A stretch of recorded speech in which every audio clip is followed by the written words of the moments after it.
जी सजनों खीण की होंदी है ते खिणी की होंदी है, उस वास्ते पहले आ वीडियो वेखो फिर गल करनी। एक लफज है खीणी ते एक लफज है खेण।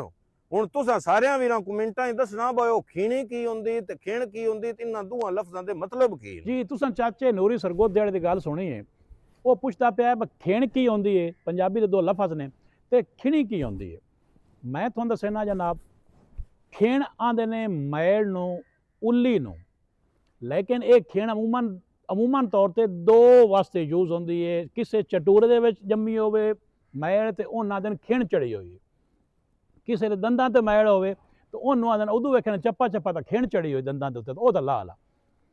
ये जरूरी नहीं दो वास्ते, लेकिन अमूमन इस्तेमाल ये दो वास्ते होंदी है जी। पिछे रह गई जी खिणी। मैं खिणी तुहानूं समझाना, खिणी एक वरासती कोई भी जरासीम होंदे ने, कोई भी आदत होंदी है, चाहे वह पॉजिटिव होवे चाहे नैगेटिव होवे।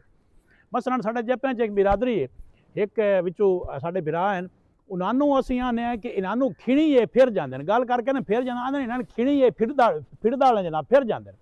या जो नूर कंदा तो सिपरा की औलाद है ना, उन्होंने आते हैं कि ये खिणी है, ये सिर ला छड़ते हैं तो पैर नहीं चलते, ये जनाब होगी खिणी। या होर बहुत सारे मौके पर किसी को गल हो तो आते खिणी। अमूमन ये भी इस्तेमाल होता है नैगेटिव सेंस में, लेकिन ज़रूरी नहीं है, पॉजिटिव भी हो सकता है, नैगेटिव भी हो सकता है। किसी को चंगी खिणी हो सकती है, राठ वास्ते भी हो सकता है, रठौए वास्ते भी, कोई भैड़ी अलामत हो तो उस वास्ते भी हो सकता है जनाब।